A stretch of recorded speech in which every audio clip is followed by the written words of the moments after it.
সুপ্রিয় দর্শক শ্রোতা, আসসালামু আলাইকুম। কেমন আছেন? আশা করি ভালো আছেন। আমি একটি নতুন ভিডিও নিয়ে আপনাদের সামনে চলে আসলাম। আজ আমরা জানব গ্রিড লাইন এবং কলম লেআউট প্ল্যানটি কী সেটি নিয়ে আলোচনা করব। যারা যারা আমাদের এই ভিডিওটি দেখতে পাচ্ছেন তারা অবশ্যই লাইক, শেয়ার, কমেন্টস করে দিবেন। চলেন আমরা এখন ভিডিওটি সম্পূর্ণ দেখি। আপনারা দেখতে পাচ্ছেন আমি যে গ্রিড লাইনটি দেখাইলাম সেটার ফ্লোর প্ল্যান বা বিল্ডিংয়ের প্ল্যান, ভিতরে যে ওরিয়েন্টেশনটা হবে সেটি হচ্ছে এটা। আপনারা দেখেন এখানে টোটাল আমাদের 14টি কলম রয়েছে। কলমের সেন্টারগুলো আপনারা দেখতে পাচ্ছেন, কোথায় কোথায় আমাদের কলমগুলো বসাই দিয়েছি। এবং এখানে 4টা বেডরুম, 4টা toilet, kitchen, drawing dining space, সিঁড়িঘর মিলে, বারান্দা মিলে এই ডিজাইনটি করা হয়েছে। তা আপনারা লক্ষ্য রাখেন যে আমাদের কলমগুলো কোথায় বসেছে। এই কলমের উপর ডিপেন্ড করে আমাদেরকে গ্রিড লাইন এবং কলম লেআউটটা দেখতে হবে। এখানে আপনারা দেখতে পাচ্ছেন আমরা প্রথমে ফ্লোর প্ল্যান যখন দেখার পরে তখন লেআউট প্ল্যান দিব, তখন আমাদেরকে প্রত্যেকটা গ্রিড দেখতে হবে। এবং এভাবে আমাদেরকে যে সুতা রয়েছে সেই সুতোগুলো জমির মধ্যে আমরা বিল্ডিংটি করব সেখানে আমাদেরকে টাঙাই দিতে হবে।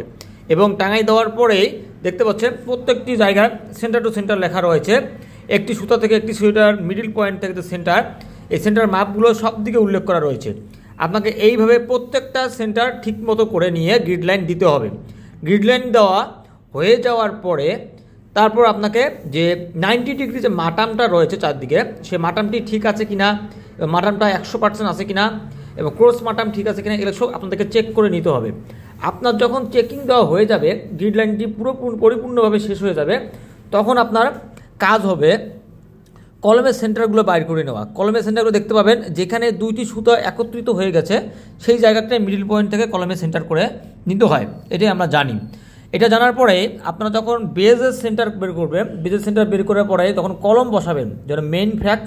যে কলম বসাবেন সেই কলম বসার সময় আপনাদেরকে অবশ্যই লক্ষ্য রাখতে হবে যে আমার কলমের সাইজ যদি 12-15 বা 12-12 হয়ে থাকে বা 12-18 হয়ে থাকে, আমি কলমটা এখানে দেখতে পাচ্ছেন আমরা একটি 12-12 কলমের সাইজ দেখাচ্ছি। এই যে এখানে দেখতে পাচ্ছেন 12-15 এবং 12-12 কলম রয়েছে। এই 12-12 কলমটা দেখতে পাচ্ছেন। এখানে আমাদের যে সুতা দুই দিকে চলে গেছে, সুতা দুই দিকে যাওয়ার পরে মিডিল অংশ থেকে দেখতে পাচ্ছেন চারদিকে যে কতটুকু করে আমার কলমের কোবলা চলে গেছে, মানে কয় ইঞ্চি পরে মিডিলে বসবে, এটা সুন্দর উল্লেখ করা রয়েছে। দেখেন এখানে 12-12 সাইজের কলমে চারদিকে 6 ইঞ্চি করে আমার চারদিকে ফ্লাশ রয়েছে। সেমভাবে প্রত্যেকটি কলমরে এইভাবে সবগুলো জায়গায় মাপ দেওয়া রয়েছে।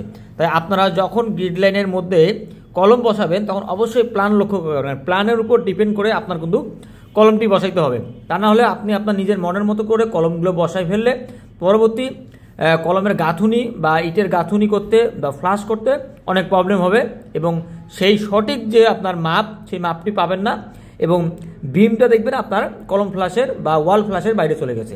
তো এই জিনিসগুলো অবশ্যই লক্ষ্য রাখবেন। আসসালামু আলাইকুম।